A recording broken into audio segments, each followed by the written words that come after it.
જે વેદાંત ગર્ભને નરક કહે છે, આજે એ જ વેદાંત, એ જ દેવતાઓ ભગવાનની ગર્ભ સ્તુતિ કરે છે. સુખદેવજી વર્ણન કરે, રાજા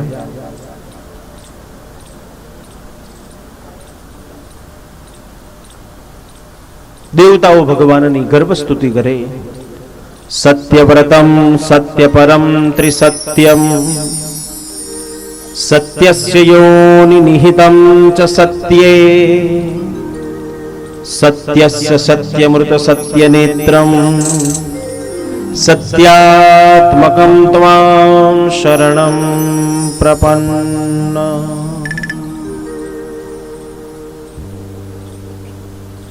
ભગવાન તમારી લીલા સત્ય છે. તમે જે કહેશો એ સત્ય છે, તમે જે બોલશો એ સત્ય છે, તમે જે કરશો એ સત્ય છે.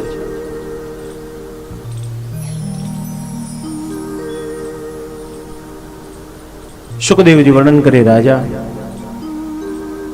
વસુદેવે ભગવાનને છાબમાં પધરાવ્યા, મસ્તક ઉપર ધારણ કર્યા.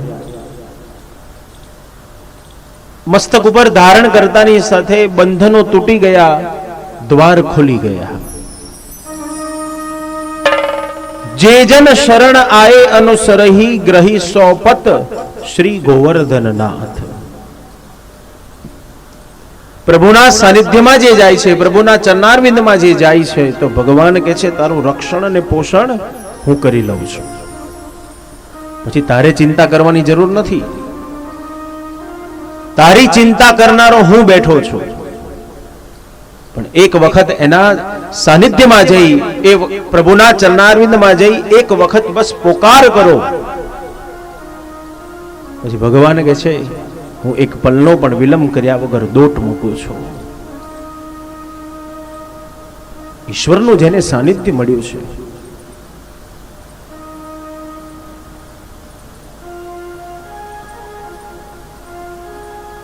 એ ભગવાનમાં દ્રઢ વિશ્વાસ, દ્રઢ ભરોસો,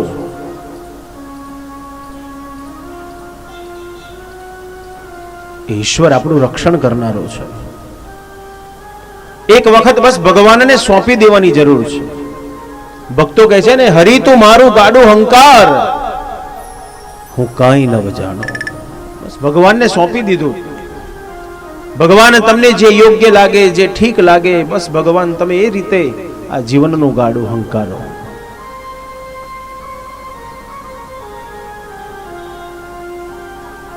આપણું ધ્યાન રાખનારો એ ભગવાન છે.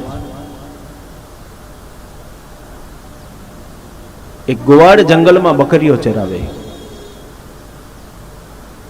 અને બકરીઓ ચરાવતા ચરાવતા ટોળામાંથી એક બકરીનું બચ્ચું ટોળામાંથી જુદું પડી ગયું. પણ ગોવાળને કશી ખબર છે નહીં કે મારા ટોળામાંથી એકાદ ઓછું થયું કે નહીં. એમ એ તો પોતાની મસ્તીમાં બકરીઓ ચરાવે છે. સાયંકાળનો સમય થયો, પાછો બકરીઓને લઈ પોતાને ઘેર આવ્યો, વાડામાં પૂરી દીધી. પણ બકરીનું બચ્ચું જે ટોળામાંથી જુદું પડી ગયું, જંગલમાં રસ્તો મળતો નથી, હવે કરવું શું? ત્યાં બકરીના બચ્ચાએ જોયું, ચંદ્રના પ્રકાશમાં કંઈક દેખાય છે, અને બકરીનું બચ્ચું ધીરે ધીરે એ ચંદ્રના પ્રકાશમાં જે દેખાઈ રહ્યું છે એના ઉપર જઈને બેસી ગઈ. થોડી વારનો સમય વ્યતીત થયો, અને અડધી રાત્રે જંગલમાં શિયાળ આવ્યું. શિયાળે બકરીના બચ્ચાને કીધું, હું તને ખાઈ જાઉં, તું મારો ખોરાક છે. બકરીનું બચ્ચું કહેવા લાગ્યું, ખાઈ જા, વાંધો નહીં, પણ હું તો આના આશ્રયે બેઠી છું. કોણ છે? કોનો આશ્રય છે? જ્યાં શિયાળે ધીરે રહીને ચંદ્રના પ્રકાશમાં જોયું તો શિયાળને સિંહનો પંજો દેખાયો. ઓહો, આ તો સિંહનો પંજો છે.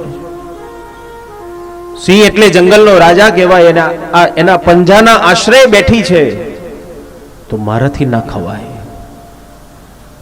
શિયાળ જતું રહ્યું. થોડી વાર થઈ અને રીંછ આવ્યું. રીંછે બકરીના બચ્ચાને કીધું, બકરી, હું તને ખાઈ જાઉં, તું પણ મારો ખોરાક છે. બકરીનું બચ્ચું કહેવા લાગ્યું, ખાઈ જવું હોય તો વાંધો નહીં, પણ હું તો આના આશ્રય બેઠી છું. શું છે એ બકરીને ખબર નથી, પણ બકરી એક વિશ્વાસથી હું તો આના આશ્રય બેઠી છું. રીંછે જોયું, એણે પણ ચંદ્રના પ્રકાશમાં સિંહનો પંજો જોયો. રીંછ કહેવા લાગ્યો, સિંહ જંગલનો રાજા, એના આશ્રય બેઠેલી આ બકરીને મારાથી ન ખવાય, નહીં તો સિંહ મને મારી નાખે. રીંછ પણ જતું રહ્યું. થોડી વાર થઈ અને પોતે સિંહ આવ્યો. સિંહે બકરીના બચ્ચાને કીધું, હું તને ખાઈ જઉં. બકરીનું બચ્ચું એટલી જ સરળતાથી સિંહને જવાબ આપ્યો, તમે ખાઈ જાવ એનો વાંધો નહીં, પણ હું તો આના આશ્રય બેઠી છું. સિંહ વિચારવા લાગ્યો, જંગલનો રાજા હું છું અને મારા સિવાય તને આશ્રય આપનાર બીજું છે કોણ? કોનો આશ્રય છે? જ્યાં સિંહે જોયું, ચંદ્રના પ્રકાશમાં પોતે પોતાનો પંજો જોયો અને સિંહને વિચાર આવ્યો કે મારા પંજાના આશ્રય બેઠેલી બકરીને જો શિયાળ ન ખાતું હોય, રીંછ ન ખાતું હોય, તો મારાથી કેવી રીતે ખવાય? સિંહે પણ બકરીને છોડી દીધી. હાથીને બોલાયો. હાથીને કીધું, આ બકરીના બચ્ચાને તારી પીઠ ઉપર બેસાડ, એને કુણા કુણા પાંદડા ખવડાય અને પાછો એને ઘેર જઈને મૂકી આય. વિચારો, એક સામાન્ય સિંહના પંજાના આશ્રય બેઠેલી બકરીને જો શિયાળ ન ખાતું હોય, રીંછ ન ખાતું હોય, પોતે સિંહ ન ખાતો હોય, તો જેણે ભગવાનનો આશ્રય લીધો છે એનો કોણ વાડ વાકો કરી શકે? પણ એ વિશ્વાસ,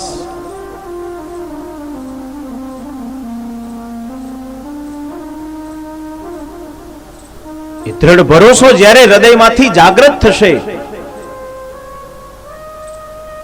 અને જરૂર છે સમાજના ઉપર, પરિવારના ઉપર, દીકરા દીકરીઓના ઉપર જો વિશ્વાસ મૂકીને આપણે કોઈ પણ કામ સોંપી દેતા હોય, તો જગતનો જે બ્રહ્મ છે એ પરમાત્માના ઉપર વિશ્વાસ કેમ ના આવે?